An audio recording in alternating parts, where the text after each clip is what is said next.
Call this meeting of the Maryville Plan Commission to order Tuesday, December 17th, 2024 at 6:30 p.m.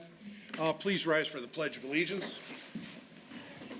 I pledge allegiance to the flag of the United States of America and to the republic for which it stands, one nation, under God, indivisible, with liberty and justice for all. Mr. Secretary, roll call. Mr. Rich, absent. Mr. Swike. Here. Ms. Chandler Felton is absent. Mr. Pettit. Here. Myself, I'm here. Vice President Deering. Here. And Madam Chairman is absent. Vice President, we have a quorum. Thank you, sir. All right, we have minutes from November 19th, 2024. What is your pleasure? So moved. Do we have a second? I'll second. All those in favor signify by saying aye. Aye. Opposed? Pass the minutes. Communications. Mr. Secretary, do we have any minutes, or any communications to read? Not at this time. Not at this time. At this time. Thank you. No comments from the chairman tonight, except I hope you all have a Merry Christmas. Old business. We have no old business on the agenda. New business. Item 1, P16 PP2-1224. Randy Hall, member petitioner and Liberty Estates Developers LLC owner, located at 8727 and 8730 Whitcomb Street. Preliminary planned unit development approval on 137.3 acres in an R2 residential zoning district. The purpose is a mixed-use residential. Good evening, sir. Good evening. How are you this evening? Fine, thank you. So this evening, for the benefit of some of the nearby neighbors that may not be familiar, I'd like to do a brief overview of Certainly. what we have. I know that most of you have seen it, but I think that would be appropriate. We're here to talk about the expansion of Liberty Estates, which is an existing PUD. This will take the acreage up to 350 acres, and this evening, this area in the blue on the bottom left, for those of you that could see it from here, is the area that we're proposing is added to the PUD. Remember back in October of 22, we came and approved this map on the left for the east side of Liberty Estates. At that time, we had farmland. With your blessing, you also asked us, as one of our first things to do was to address an area of concern in driving along Whitcomb Street. The left diagram shows a left-right view of that, and the right diagram shows what it looks like today with all trees removed and a safety buffer added for traffic that might get off the road. This is what the site looked like when we started. This is what the site looks like today. Of note, since you've last seen this to the Plan Commission, the area on the top left that is being built out is the Redwood retiree homes. So to the top of the pond, if you will, past the single family, that area up there. You'll note our next area of development will very likely be on the top left, which is Phase 8, a 50-acre parcel that is mixed use, substantially consistent with what you see here. And you might remember that Phase 6 is a light commercial area located on the south side, which is the top of the drawing, currently runs left to right. And then in the far upper right, it looks like a long ways away, but I have circled Liberty West. So that gives you an idea of where we've been, where we are, and the proximity of the properties. Even though you guys are neighbors and all, I've got to guess you may have driven through the subdivision. Here's kind of a quick view of the single-family homes. Just as a matter of information, this is probably, and I say that because I don't have stats in front of me, but probably the most expensive residential subdivision in all of Maryville. Our most recent contract was $525, to give you an idea. And we have a mixed use of single family, like you're seeing, multiple small parks, ponds, et cetera. We also have luxury townhomes, which is consistent with a product that we're proposing for the west side. These homes run about 2,400 square foot each, 3-4 units per building, up to 6, and they sell in the 350s to 380. We have about 15 residents in those homes so far. You could see they're all under construction with some being finished. Here's a new picture for any of you that haven't been out to the site. Redwood, these are the retiree homes that face 84th Avenue. You'll note a nice retention wall. They did that for grade, not for us, but what they're going to do for us is in the red, we have in our developer agreement, and they have an agreement with me to match that requires significant landscaping between their product and the road, which will also provide privacy to the residents. Again, a consistent theme you'll find throughout all of our proposals. There's a picture of one of the parks on the left, and to give you an idea of the active construction that continues today. Again, this is a summary picture of Liberty West, which is on the west side of Whitcomb Street. This is more of a detailed picture of uses. From top to bottom, we have a wetland. We have an area that slopes about 18 feet, so that will be left alone. That's where that Phase 13 is labeled in the upper purple. We have a green section next, which is, again, designed for the luxury townhomes, and I am in the upper left center now, green that runs left to right. Below that, the pink is proposed for either a unassisted type retiree buildings, or possibly some level of apartments to complement what's not in the area. You can see there are some building. You can see the kind of the density because they're nice and spaced, and this is consistent density with what we have on the east side. Next, we have another open space in the purple, followed by the yellow area, which is duplexes and also a new product that we discussed with you last time. It's a great retiree product with the driveways being all side-loaded and up to 4 independent buildings, but the driveways in between. And we showed you pictures of that last time. I don't know if I have them with me tonight. The bottom blue then, again, goes back to a townhome proposed product. Working with the town, we're hoping to do something that's a little smaller in sections to help struggling families, and then kind of ladder different square footages as we go, although with the desire to increase values in the area, just provide variant product. In the bottom right is proposed a 20-acre regional park for the town of Maryville, which will be directly adjacent to both the bike path to the east and runs next to 87th. I believe it's called 87th at that point. Other notable areas in the top right area, there's a pink section. That's acreage designed for the contribution to a charity, but I think I'm getting ahead of my slides here. Quickly, here's an aerial of just the parkland. Shows as very productive land, nice open area with a bike path there. Old Whitcomb, I think it's called, actually slides through there, and that road's a little beat up, but might be very effective at running through a park.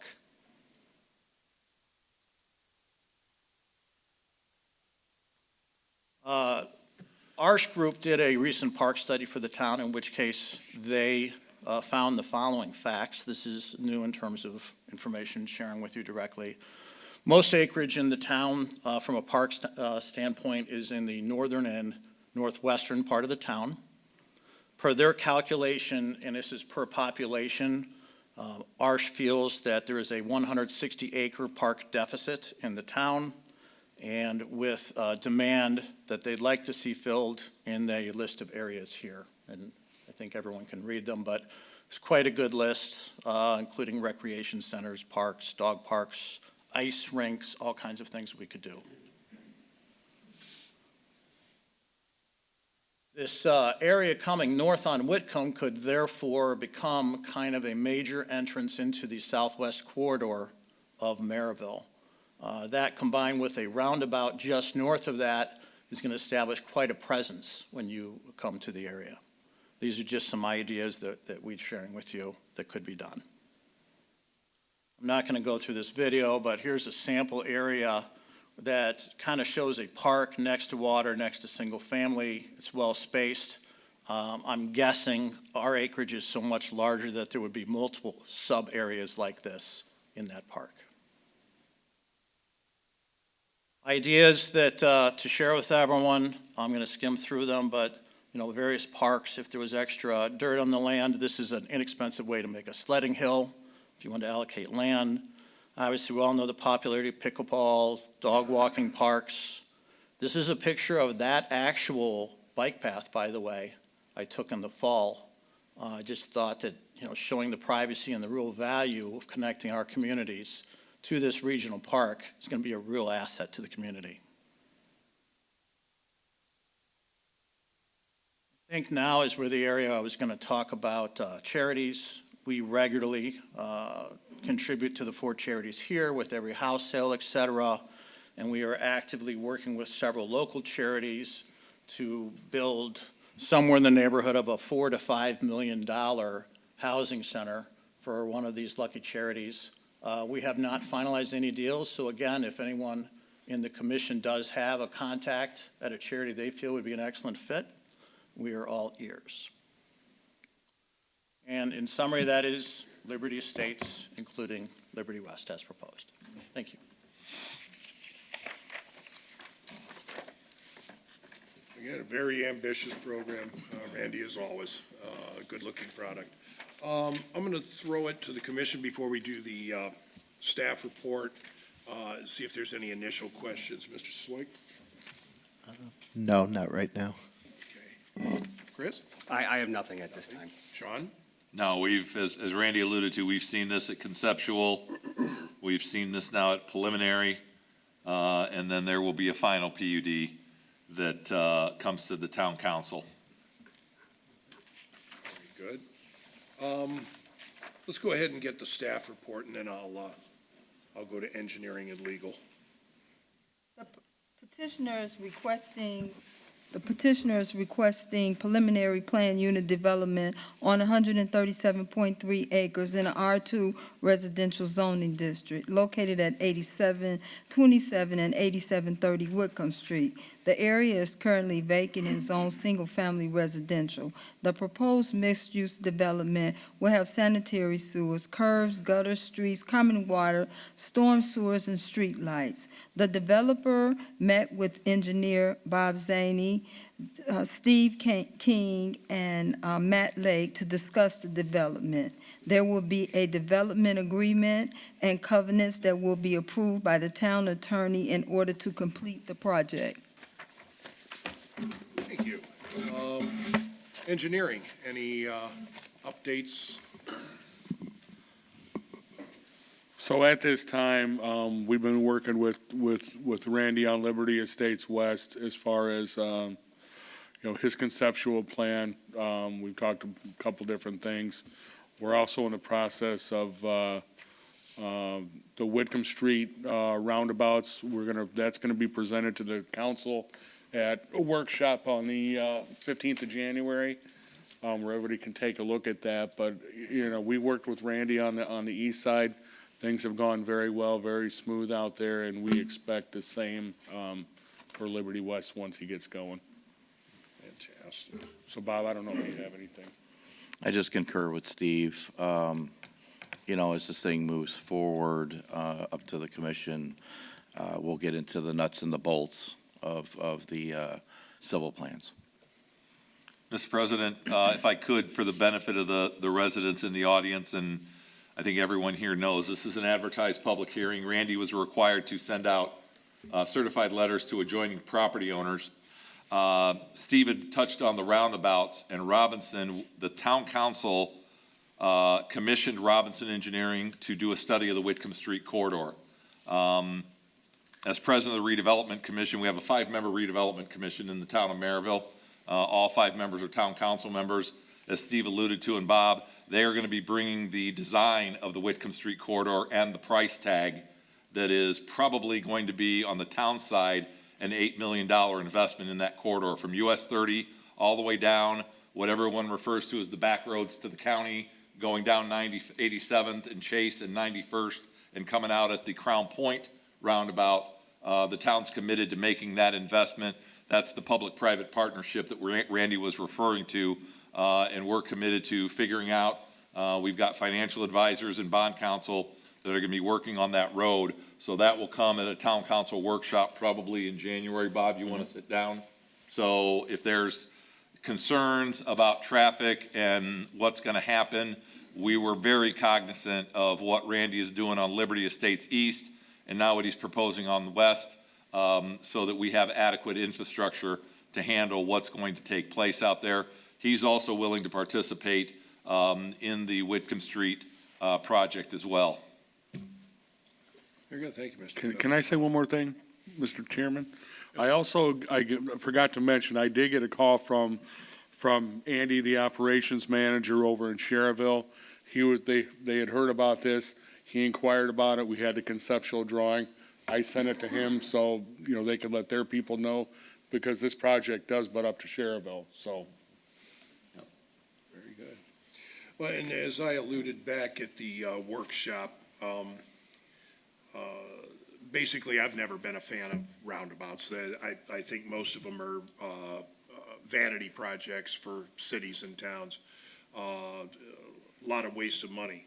That being said, Randy stepped up and fixed a curb that, to my knowledge, going back to the early 70s living in Maryville, was one of the worst curves in town. A lot of people called it the old dead man's curve. He fixed it.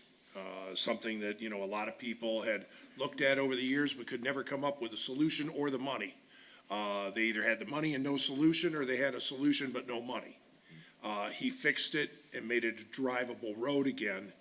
I've never seen a place that is in greater need of a roundabout, just to slow down traffic, just to make it a more accessible road. People that come from the west end of town that work out south in Crown Point, I know Chris is one of them. I drove that way every day for 16 years. And when I lived over in that neighborhood, and it was a bad road. It just simple statement. It was a bad road.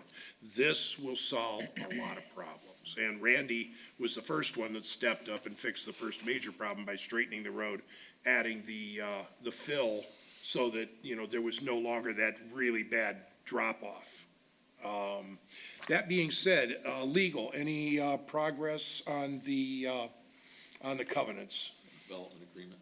and the development agreement? Yeah, I talked with Joe about that.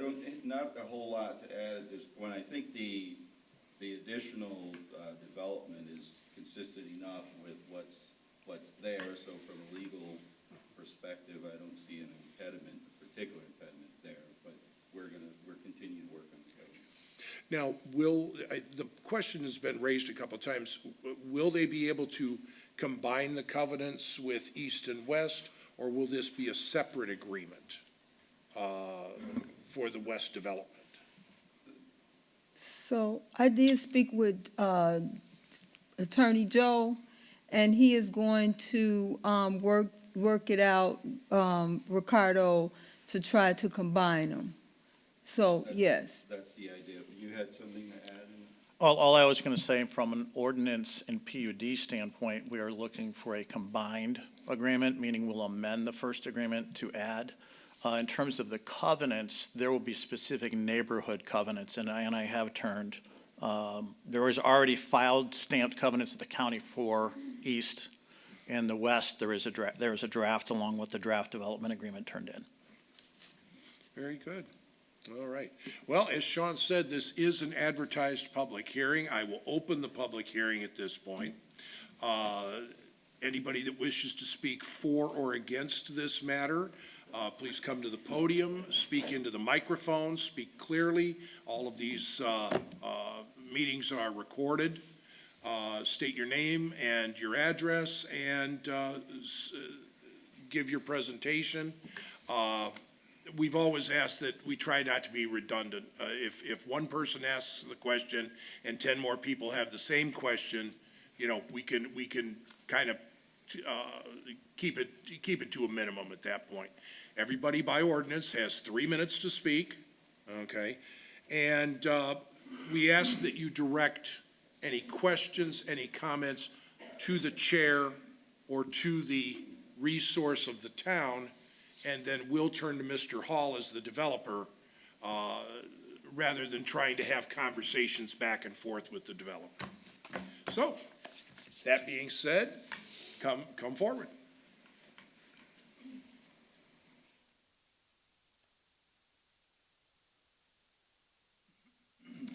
Good evening, I'm Joshua Lawrence, 4866 West 84th Terrace, Cherville, Crown Point. I'm also currently president of the Pine Island Ridge Community Association, which is the subdivision directly west of the proposed development. I believe we have something like just under 550 houses there.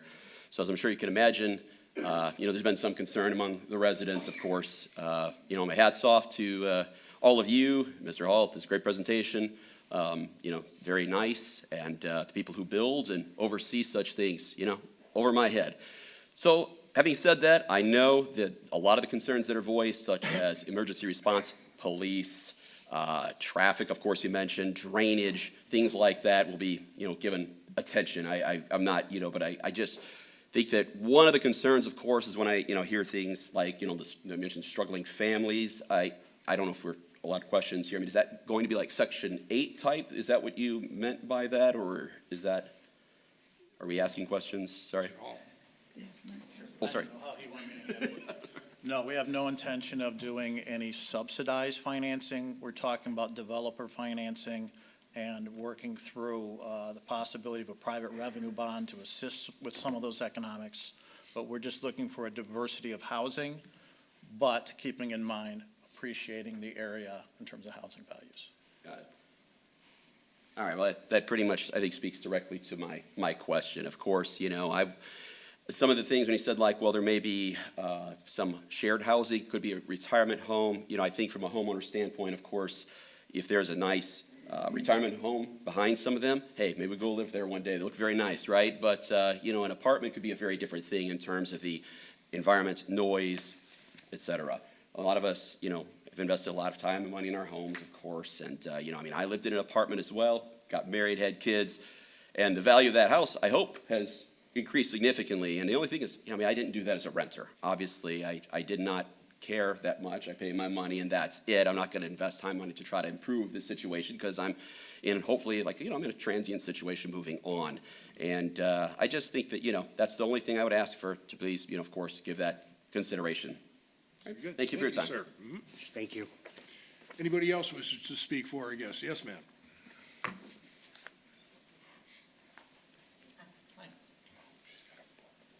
Hi, my name is Sharon Moore. I live at 5111 West 85th Lane, Crown Point, also in Pine Island.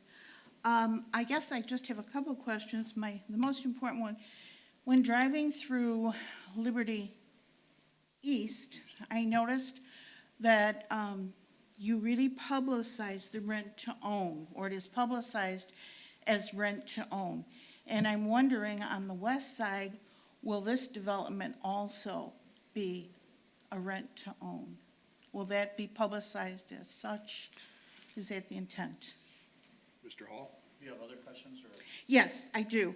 Go ahead. And also, in Pine Island, where your property, the property of the subdivision, backs up against our homes on Clark Place, over the years, we've had substantial flooding. It's been because of the grading of that land.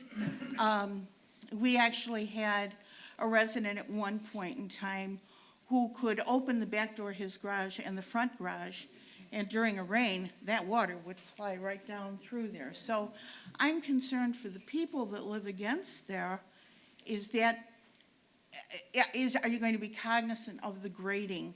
Because it can be a real issue for flooding for a number of people. My last question, I believe, I'm concerned about high-density housing. It appears that there will be unfortunately. It's a lot of land, but it's how many apartments are we gonna have? How many, you advertise duet housing, I believe. And there'll probably be some of that. Threeplexes, fourplexes, those types of things. How much land is going to be allotted to this? I mean, are you gonna have 5 homes on an acre? Or are you going to have 5 duplexes or threeplexes on an acre? And those are my questions. Thank you. Very good. Thank you. Would you stay up here in case I miss I anything? will, I Okay. will. Thank All you, right. sir. Thank you. First, to the gentleman from the Homeowners Association, I would just note, if you look at the location of the area that we were suggesting for a possible retiree-type unit, it runs east-west, so there'd be very little interaction buffer-wise. But also, in our developer agreement, we have detailed terms on buffer areas. And anytime you're going from a higher density commercial to duplex to single-family, et cetera, there's various buffers we're already requiring. So to be very consistent with what's going on the east side in terms of that mix. Also with the park located at the bottom southeast corner, pretty far away from you, just as it happens to be, I think that's where you'll have your outdoor noise volume. Okay? Rent to own. Rent to own. See, I knew I needed you up here. Rent to own. First of all, let me kill the fallacy on rent to own. How many people in this area have a family member that temporarily lost a job or a sickness or something that hit their credit record and they couldn't buy a house? We all know those people, right? They're not bad people. They have good jobs. They have good families. That's my rent to own program. I'm not everyone's program. You have to put a large amount of money down. Your rent is higher than your mortgage payments. You're saving money as you go. There's a required savings program. These are real families. These are 4-unit homes, 2,200 square feet. They sell in the 350s. I know that's higher than the average marketplace around us, and that's my attached product. So don't fear rent to own. Now, second part, will it be over in West? I can't tell you. I can't foresee the market. It's all about taking care of families in my business, but doing it responsibly in the community.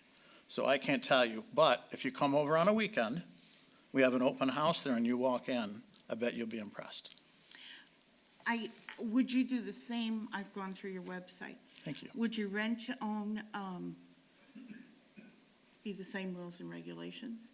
Would it be a $5,000 down payment and $100 per month of your payment going towards? It depends on the home. Now, we do not do single-family rent-to-owns. These homes, when you get up near 500,000, it doesn't work, right? You know, we're giving space, same products, granite countertops, wood floors, quality product, but, you know, it's at a size that we can, as much as we can make it affordable.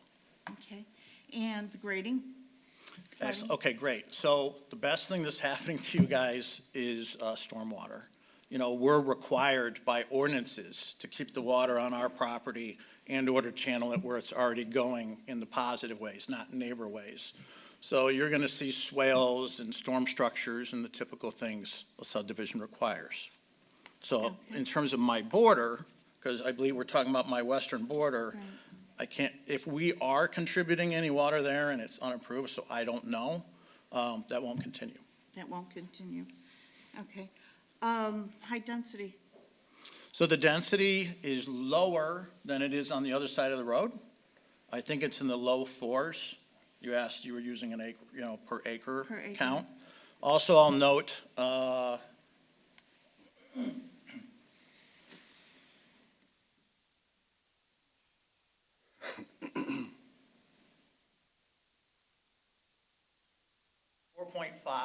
is the answer to that question. And then we are, I think, 45% of the land use. I'm not seeing the figure. So I have a figure, but that's, to give you an idea, there is a ton of open space on this parcel. Some of it wetland, some of it will be in storm, you know, we'll be creating ponds Swales with and fountains and things like that, a 20-acre park, et cetera. So although there might be a little more density on a particular lot than another, and with variant product, the land is very well kept green. Mr. President, if I could, Randy, just to piggyback on that, ma'am, in our R4 and R5 zoning districts residentially in Maryville, R4 is 7 units to the acre, correct?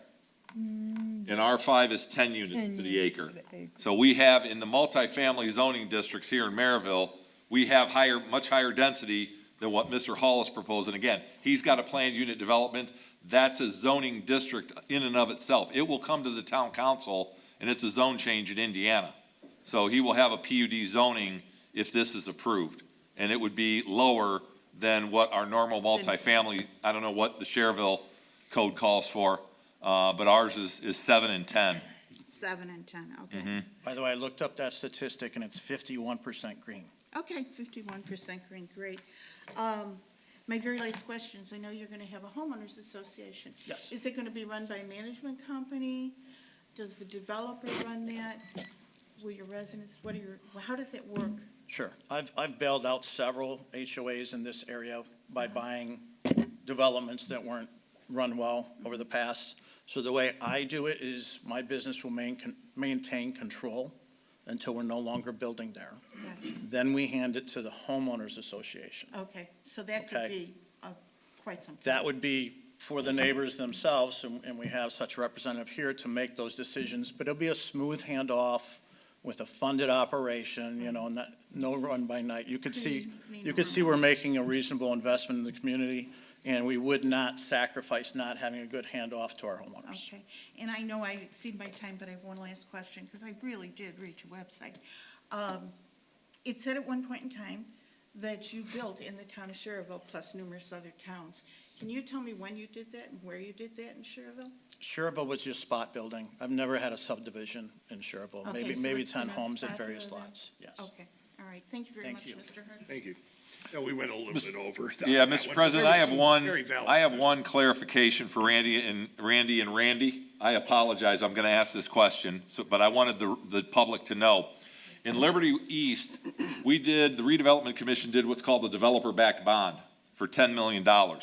Randy bought the bond, and any development, any increment that he gets on those houses, he gives the town $100,000 off the top, and then he keeps the rest to pay himself back. That being said, Randy, that was an incentive. Does the PLA kick in with him, Randy? It does, but me and Randy have already worked it all out. Okay, so point being is that the development in Liberty Estates East has got union construction jobs taking place, correct? Yes, we met, and we have an agreement on what we can do, mostly vertical residential, which is consistent in the area. All the infrastructure that you saw, et cetera, which is the large dollars, large equipment, the big employer things, all union, no BS, we don't play. And that is, ladies and gentlemen, that is extremely important to me as a councilman. I've been doing this 21 years, and I've had a great relationship with Randy Palmatier in the building trades. We have 14 union halls in the town of Maryville, and I take that very seriously when a developer comes in. There's another gentleman going to be on the agenda later on. He's going to be in the same situation where if the town gives incentives, we expect union construction jobs to be created. So I thank you for that, Randy. Absolutely. And also, piggybacking on your stormwater situation in Cherville, we've been through this a couple of times just recently in some of our bordering subdivisions over in Winfield and in Crown Point. Our developers are held to a standard. We have our own ordinances. We have our own stormwater authority. The residents of Maryville pay into that stormwater authority through their taxes. They have to store all of their water. They will not be shedding water to other communities. But if you've got issues with Cherville or Crown Point or Winfield, if you have issues with Cherville, there's nothing we can do about it, unfortunately. We can hold the developer to our standards that he will not release any water willy-nilly into other communities. Well, I was going to ask Brian if Bob or Steve know, does the town of Cherville have a stormwater director like Matt Lake? They don't have a stormwater utility in Cherville, do they? I don't think they do, but I think they're they're going to have one. I thought I just saw something recently where they're gonna implement a stormwater program. Okay. But again, this is something, if you've got ongoing issues, you have to take it to Sherrville. There's, other than holding them to our standards, there's really not a lot we can do in another community. We'd come to them and say, hey, you gotta fix this, and they'd say, hey, mind your own business. And that's basically as blunt as we usually get it. So, that being said, anybody else wishes to speak for or against? Yes, sir.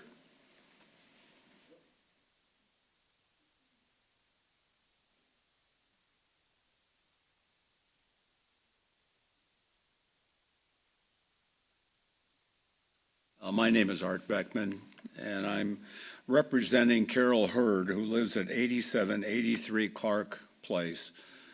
And mine is, well, I'm here because Carol's my daughter. She's in Indianapolis with my new great-granddaughter.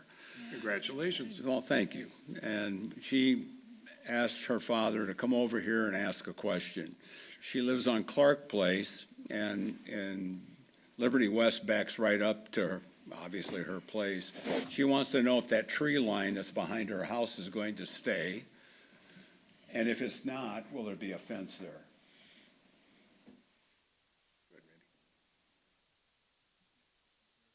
Nice to meet you. Congratulations.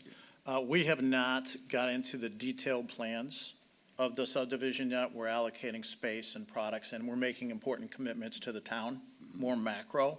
When we come in to do a specific product, well, on the macro basis, we do require the landscaping buffers between different levels of homes. So single family to single family, nothing would be necessary. But if there is a different type of density that backs up to a single-family home in Maryville, we would treat it consistent, with our neighbors, so there will be natural buffers. If there, I'm not sure about this, but I'm just looking at the map. I can pretty much say where our house is. At the lower left-hand corner of Liberty West, where that dark area is that a pond or? So that dark here in the bottom left, that kind of looks like a shark Right. maybe with Yeah. down? Okay, Right. part of that is a wetland that'll stay, and the area that goes down, we will be looking to set aside that wetland because it just cuts into open space. So that won't be touched, because that's where our house is. Oh, well, tell her she's in great shape. Thank you.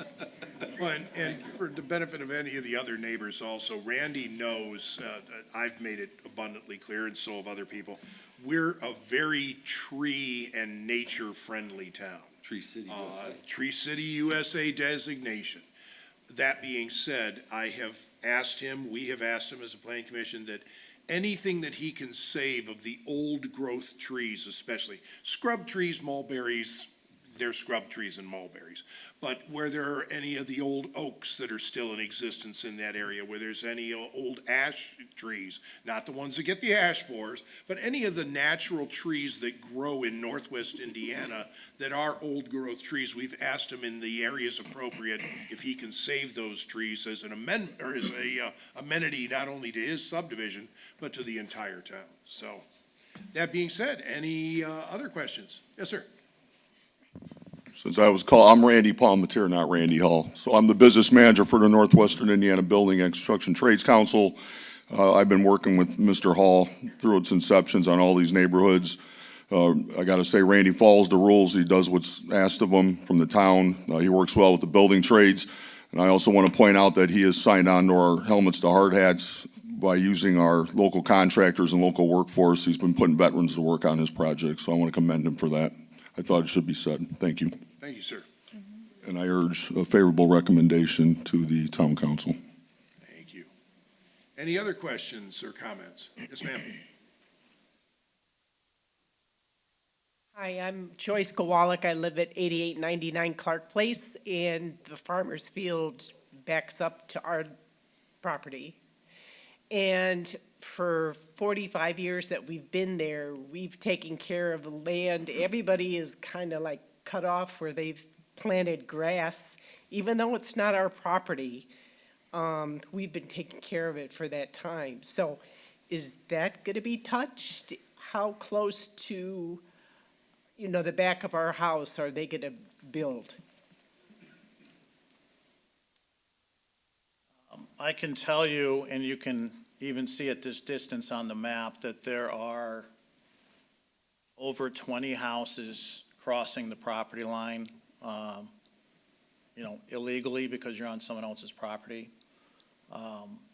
This is not the kind of thing I love to deal with, so I've actually hired out someone to contact all the homeowners that have an issue, communicate with them and work with them to see what can be done. So I can't answer your question in particular. However, we do need to communicate and see what can be worked out when there are structures over the property line. I think it does, because if you have that situation, we're going to reach out to you. I have someone who's a broker that's going to handle this and talk to everyone and try and be fair. But on the other hand, we're all own our own land, those that do own their own land, whether it's your home or however, and if you put something on your neighbors, you need to work it out. Yeah, well, they kept giving us land, so we just kept planting grass seed. Thank you. Anybody else wish to speak for or against this petition? Yes, sir.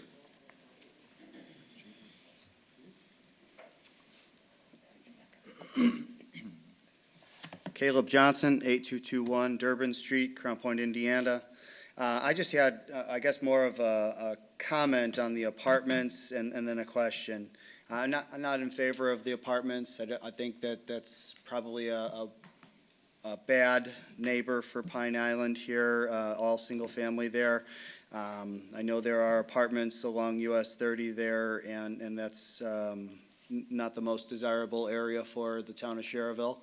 And Pine Island has to deal with that. But it is not what I think should go there. But as far as those apartments go, who's going to own that apartment complex? Who's going to operate it? Is it going to stay in-house at Luxor? Is it going to become privately owned entity? Is that going to be a separate homeowner association from the rest of the units, the condos and things?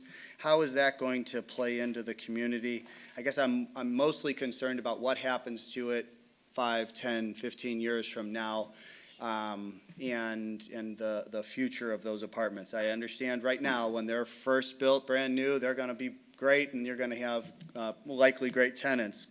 But as it gets older, as it gets down, lower rent costs and things start to get paid off, how is that going to stay nice? How is it going to stay an amenity for the town of Maryville and a good neighbor to the town of Sherrville? So that was my comments and questions. Thanks. Thank you. Again, I understand that if you're in a neighbor, even if you're across that in another town, that you have concerns. We're all in a larger community, right? So tonight we're here proposing uses, space lays out, kind of giving a master plan, like how the streets will run, an assurance that we're handling things like stormwater, that we have the proper utility access from sewer and water, those high-level things. In no way do I want to avoid anyone's question, but those kind of details that you're asking aren't in my privy to be able to answer. I can answer this, though. I've been in the business for about 30 years. I say about because no one wants to tell their exact age. And I've never left a subdivision that wasn't run and still running very efficiently and clean. I would shoot myself in the back. I have 350 acres if I start doing things in the community that don't make sense. Better than that, even though you may not love apartments or retirement center, those things create a lot of taxes, tax dollars that, is part of my commitment to the town of Maryville to make significant improvements to the town. So there's also some positives. Everyone's studying the traffic. We're studying all these things that I would be concerned of as a neighbor. Their ordinances are strong. I like them. And we'll keep working to do a good job. Yes, sir.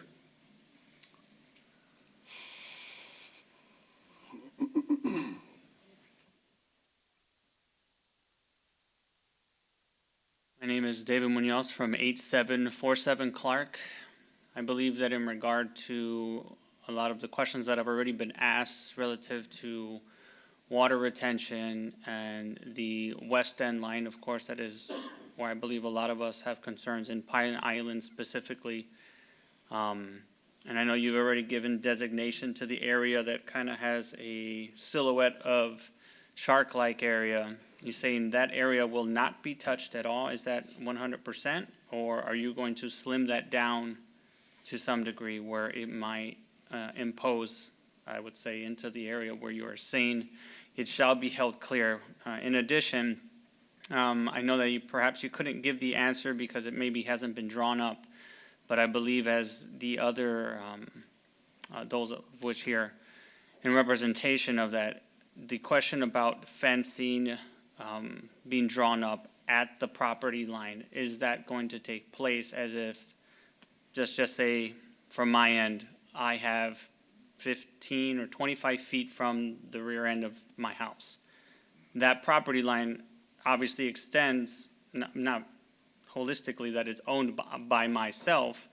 However, it is open area, even to the point where us as owners don't even have fencing up. It is completely open in the back, and it is utilized by children. You know, the kids go back there and play.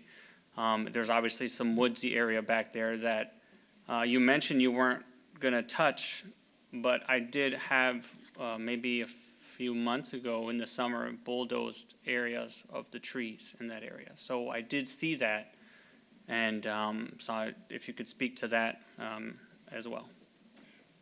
Randy, that leads to a question here also that might tie in and allay some fears. These designated wetlands, are these state designated, Army Corps designated? Yes, that's it. I was just about to say, we've had Army Corps out. We're flagged. You know, anything we do, has anybody ever dealt with wetlands in Army Corps? It's a multi-year process. And I think, to give you an idea, if I want to take 2 acres of wetland that's of good quality, it'd cost me about $320,000, $160,000 an acre. So developers don't run around deleting wetlands, but what we do is we have the professionals come out, we stake them. So to your point, is that drawing staying? It's a staked, engineered type detail, but that depicts the general area of the wetland. And just so you all know, the comment about taking down the trees and all, I farm the property. The farmer is working through the something DA that manages wetlands for all farmers in the state of Indiana. That's all approved activities of the farmer. And then just one additional, what is the timeline for the completion or perhaps the start of construction on that west end area? Great question that we're working with the town to figure out as if they move ahead on their Whitcomb project, that will be the leading force to allow for traffic to get into west. So we're kind of tied at the hip with a lot of questions, but you know, my guess is if I'm just throwing a dart at the wall, 2027 would probably be a kickoff range for Liberty West. Thank you. Very good. Yes, sir.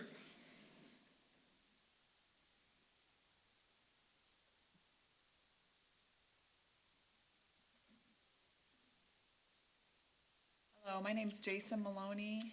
I'm deaf. The voice you're hearing is my wife's, Rachel.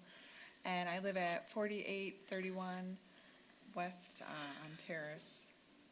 And we're asking, I would like to, we're complimenting your project. I think you're doing a good job, but we're, all the Pine Island area that coming up to it, the apartments or the retirement home or the townhomes, like, are they gonna be like a second floor where people can see into our property lines, or, you know, high-rise, you know, many homes have nice privacy, and you start building things and then we don't have that privacy, and people can see into our backyard. So we're just asking if that could be respected or, you know, adjusted for that. Very good. Wish I could answer those details if I was the builder of every home out there. I could tell you if it'd be a ranch or a two-story along the property line. You know, there are restrictions, setbacks from back property lines in the town of Maryville, so we can't build houses up near the property line. I'll also tell you that I've authorized the representative that's going to contact a number of you that may have pools or fences over the property line, that I've designated a 20-foot margin area on this property line to work with out of my hands to see if you guys can work out your stuff. So I'm trying to be a good neighbor, trying to work with everyone, but I just can't forecast what style of home might be built at any location right now. Any other questions? Yes.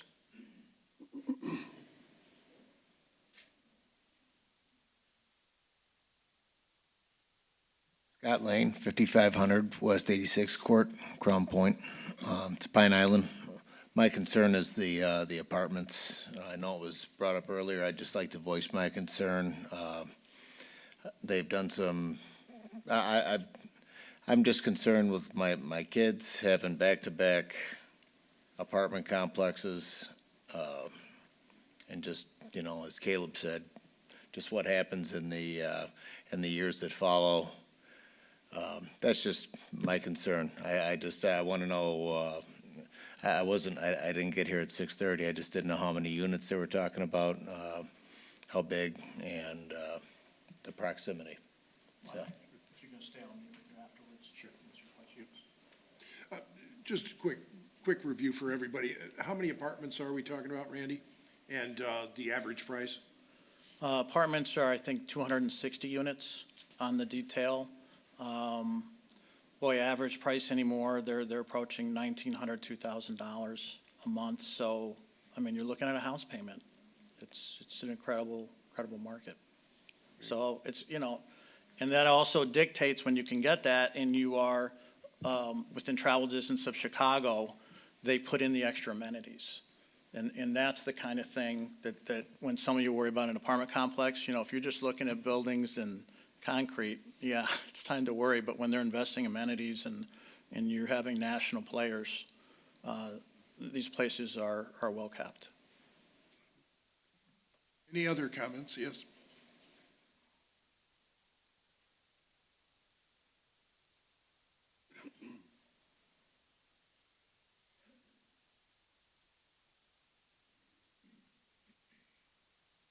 Hello, Lauren Starkey, 8931 Clark Place.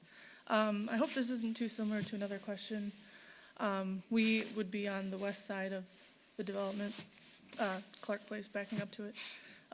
Not so much a structure on the easement question, and you mentioned being contacted by a broker.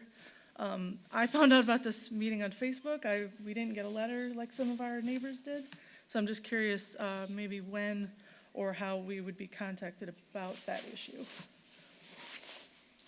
I can talk to you after the meeting, but we're not, I don't know what data the town used to notify people. We're looking at the physical, who's next door to us. And They then said we'll, certified letter, we didn't get one. yeah.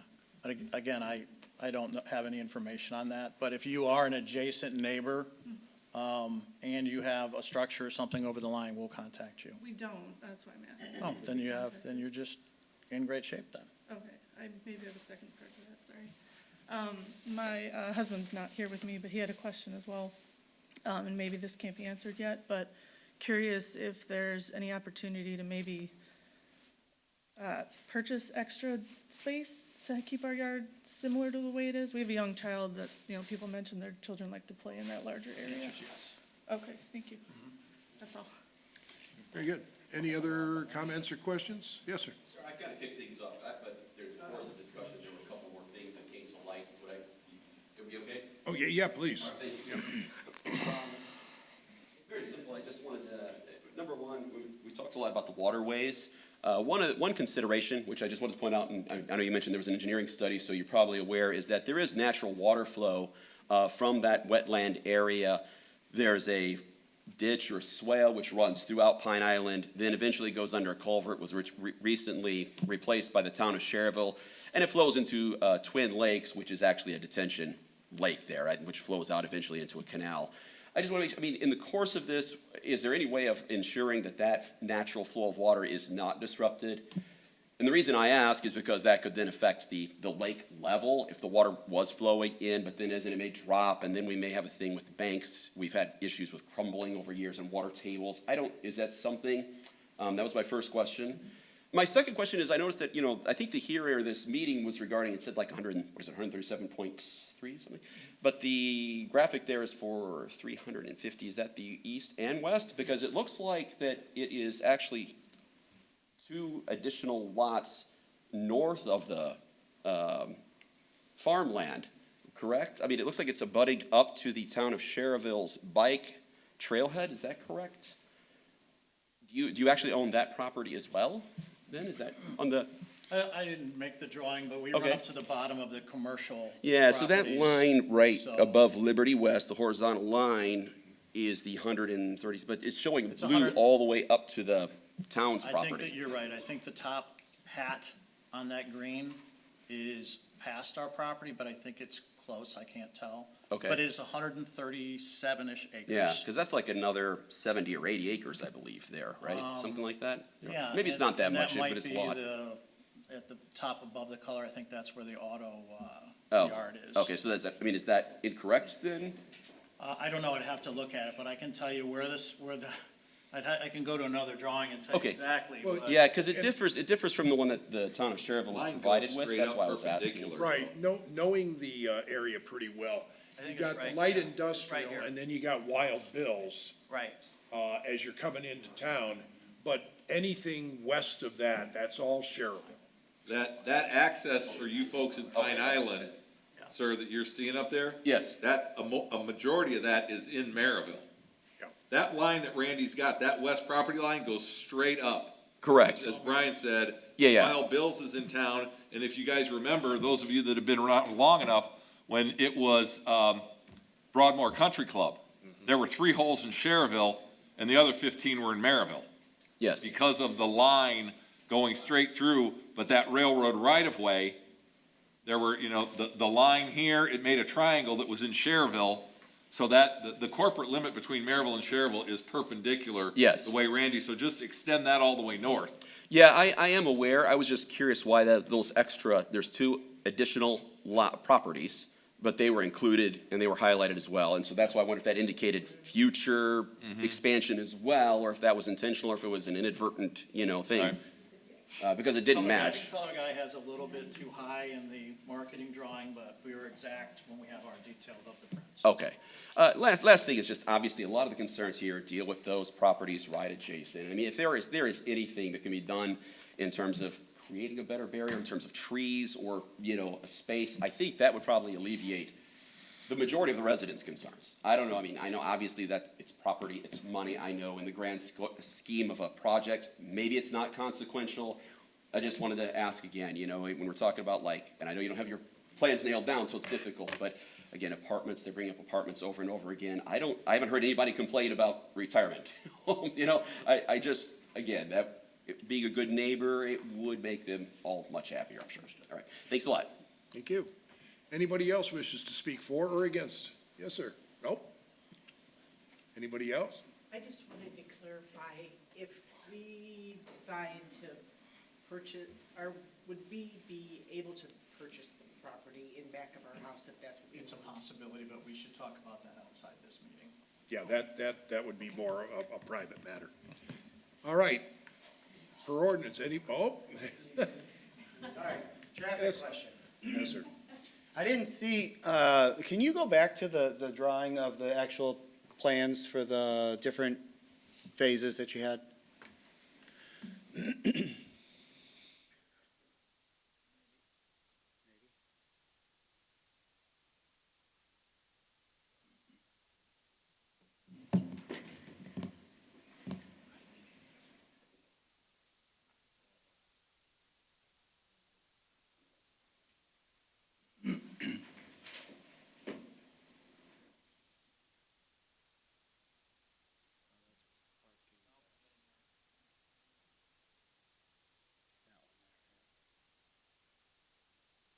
So two questions that I have with this drawing. The first one is all the way down at the bottom in the blue, there's a road stubbed towards Pine Island. Is that something that you've got plans for a connection to Pine Island? First question. Actually, it's a T, you just can't see it in the drawing. So. A T? A T instead of a roundabout. It's a dead end. Okay. And then second question is Whitcomb. Does that go all the way straight through now? Is that where the roundabout is going to be at the bike trail to connect north and south, old and new Whitcomb? That's really a matter for the town. They're deciding it. That's a publicly owned road, but I can tell you just based on information that I participated in, they are considering coming up 87th and making the turn, and the roundabout will be north of that area. If you can envision where the parking space is for the bike path now, the roundabout is just northeast of that, if you will. Okay. So the hope is, from the town's perspective, that they will be able to connect north and south? You're talking about Old Whitcomb? Old Whitcomb? I don't think there is a desire to connect Old Whitcomb at this time. There's not. No. No, we will not. But this is their bailiwick, not mine. Okay. All right, thanks. Okay, if there's any more pertinent questions, because we're starting to get into a number of private matters, Randy is very accessible, and he'll meet with anybody that wishes to after the meeting to answer any questions on your individual needs. Is there anybody else that wishes to speak for or against this project? Second time, anybody wishes to speak for or against this project? Third and last time, anybody wishes to speak for or against this project? All right, we're going to close the public hearing. Any questions, concerns from anybody on the Plan Commission at this point? No. No? Mr. All President, I'll right. make a motion to approve P16 PP2-1224. And I'll second. All right, we have a motion and a second to approve P16 PP2-1224. Mr. Secretary, roll call. Mr. Swike? Yes. Mr. Pettit? Yes. I myself am a yes, and Mr. Vice President? Yes. That's 4 yeses. Very good. Now, Mr. President, just for clarification for the residents, this was preliminary PUD. Randy will have to file final PUD in front of the Plan Commission, and then it goes to the town council. So there's going to be, I don't know if you're ready, Randy, to do a January Plan Commission, where you want to go with this thing next. We're going to get back and coordinate with you and Okay. discuss. Thank you. Very good. All right, I want to thank all of the residents that came out for the meeting. Mr. Hall will be glad to meet with you out in the foyer if you have any individual questions. And we're going to move on with our agenda. Give everyone a moment to clear the room. I forgot that, Mr. Pettit. I found an error on my way when I came back to Indiana. Oh, really?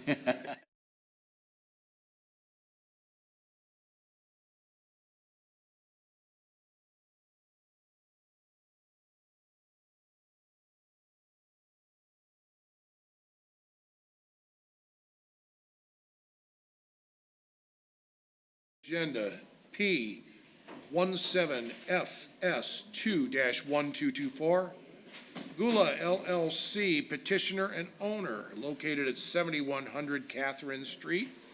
The request is a final two-lot subdivision approval on .477 acres in an R2 residential zoning district. The purpose is to allow a single-family resident. Good evening. So basically, if you remember, there's a house on the corner at 7100 Catherine Street and 71st.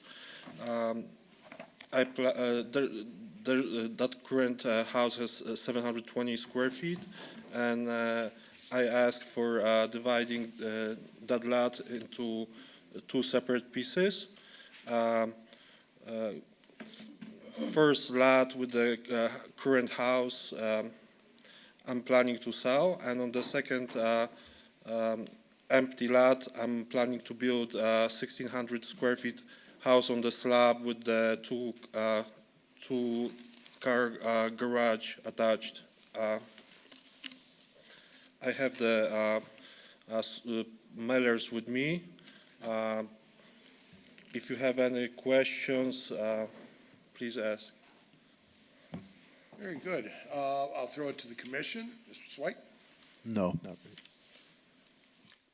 I have nothing at this John? time. No? Thank you for making the investment in the town, Chris. Yes, sir. Building a new home. Thank you, and I would like to just leave it here. Okay. Sheila can, Yeah. For form's sake, could we get the staff report? Petitioner is requesting a final two-lot subdivision approval on 0.477 acres in the R2 residential zoning district. Petitioner would like to build a single-family resident.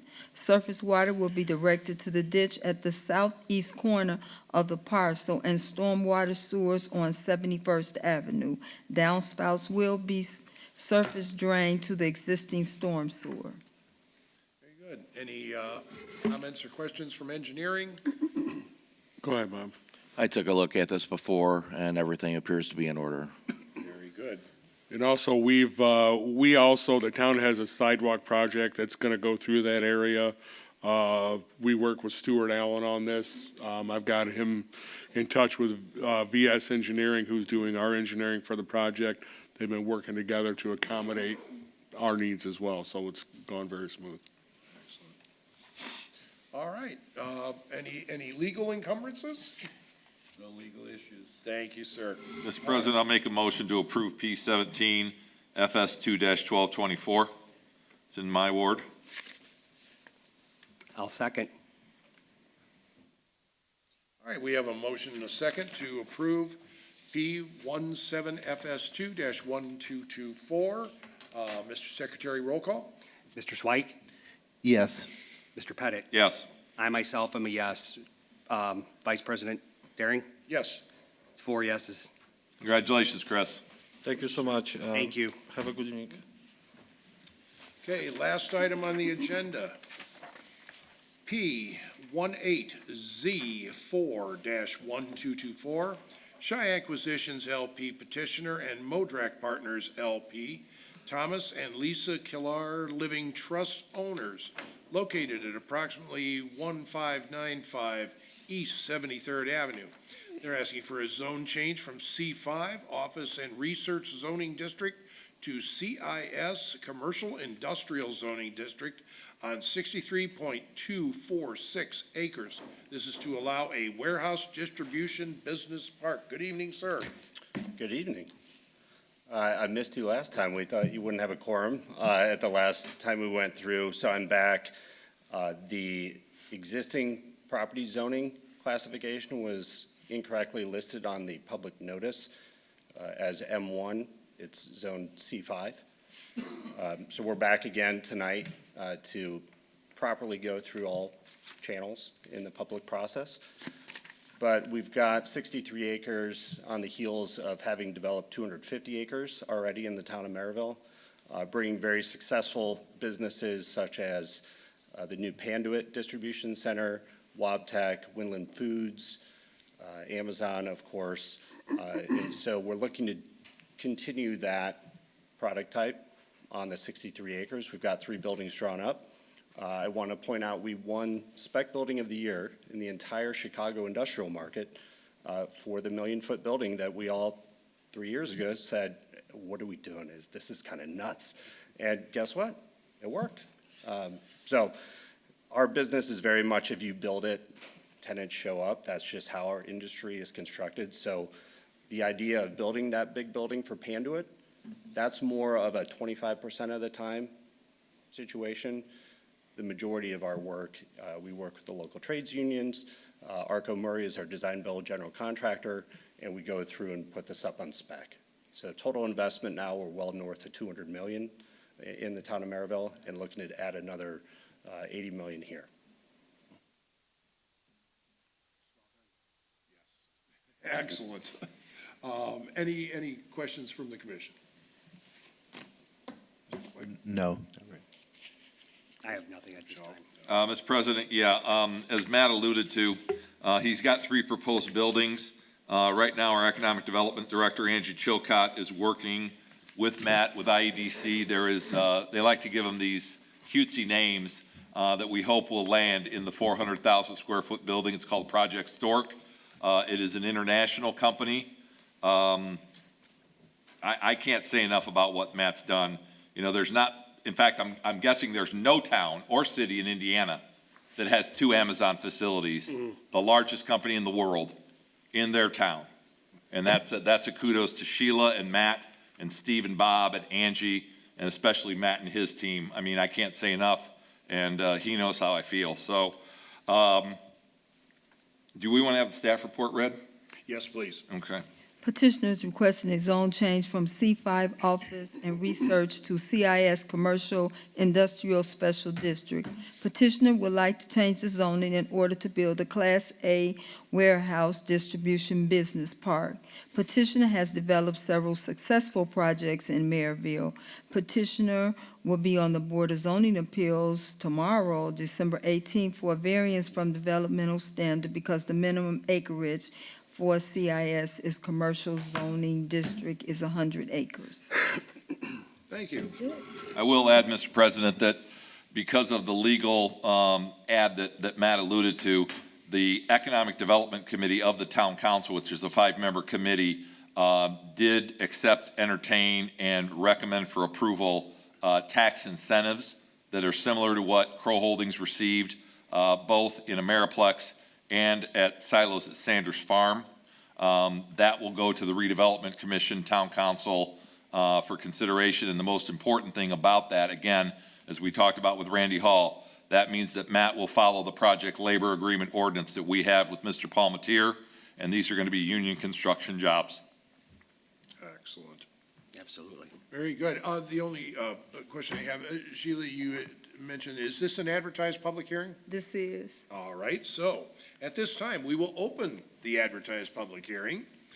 Anybody wishes to speak for or against this project, please come forward, state your name. Randy Palmetier, Business Manager, Northwestern Indiana Building Construction Trades Council. I rise in support of this project and all of whatever Matt does. In my 28 years in the construction trade, I don't think I worked with a better developer and hired a better construction company like Arco Murray to work with. And as Randy Hall has done, Matt's construction company has signed on to our minority outreach programs and our helmets to hard hats, putting veterans to work and local contractors, local workforce on every one of their projects. And I start working with Kroll Holdings in 2020, 21, I think, when they first came to town. So I urge strong support for this project. Excellent, thank you, sir. Anybody else wishes to speak for or against, please come up and state your name and address and speak for or against this project. Jerry and Stacy Gaza, 7507 Mississippi Street. We both work for the town. Okay. We live directly east of that property. I'm for it. I mow the sides of the roads. I see what kind of work they do, and they do a very good job. But I'd like to get rid of the garbage trees that we look at every day that are on them fields. But the only thing, my concern is, Sheila printed out a picture of it, and the one access road coming out to the east to Mississippi Street is right there by our house. And I just was concerned why they can't put it on the south end where there isn't already an approach there, right next to that guy that lives by the old Maryland property. Because I really hate to have semis pulling out and then their lights shining in our Bedroom is right there. our house right there. Yeah. Okay, I don't know where the other, if they have an exit. It doesn't show an exit onto 73rd Avenue. It just shows one between the two buildings. Is that correct, Matt? There's a right in, right out on 73rd. Mm-hmm. But, you know, But because of the elevation change, it wouldn't be possible to do the primary entrance there. This Okay. plan is conceptual, so be happy to look at where you guys are located. Yeah, because if it was just a little further, it would be yeah, okay, I but it would understand. shine, Because yeah. it's it right would- right at our end of our. Yeah. our They've tree got all the line. Snoopy figurines in their yard, Matt, if you drive by Mississippi. No, we're looking forward to it because it's Yeah. to have something across the street, because the wind and Do you mind the, if I take a look at that yeah. plan real quick? So- Because I'd rather have something like you this guys are than here.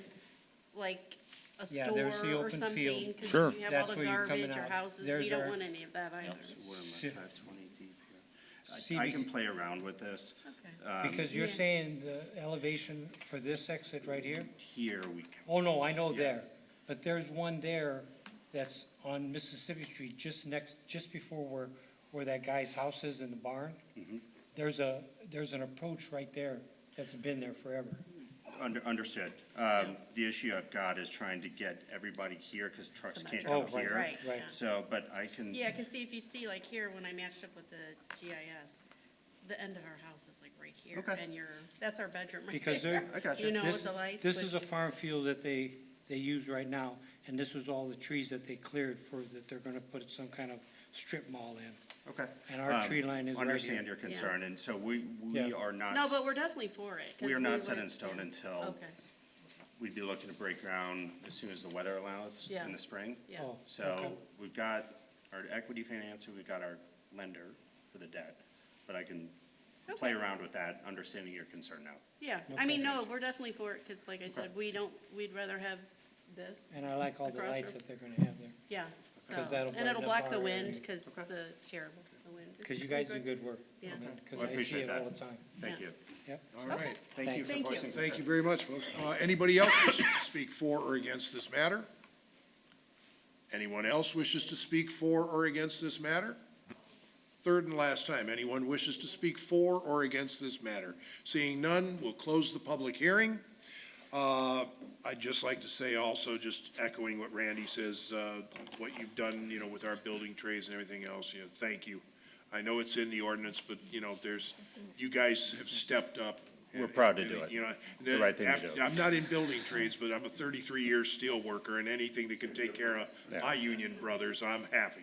And I will also mention, because I know this is near and dear to Stacy's heart, working at the fire service, the silos at Sanders Farm, Matt gave the town $350,000, which Chief Yerger used to buy new radios, brand-new Motorola radios. So thank you. Fantastic. All right, sir.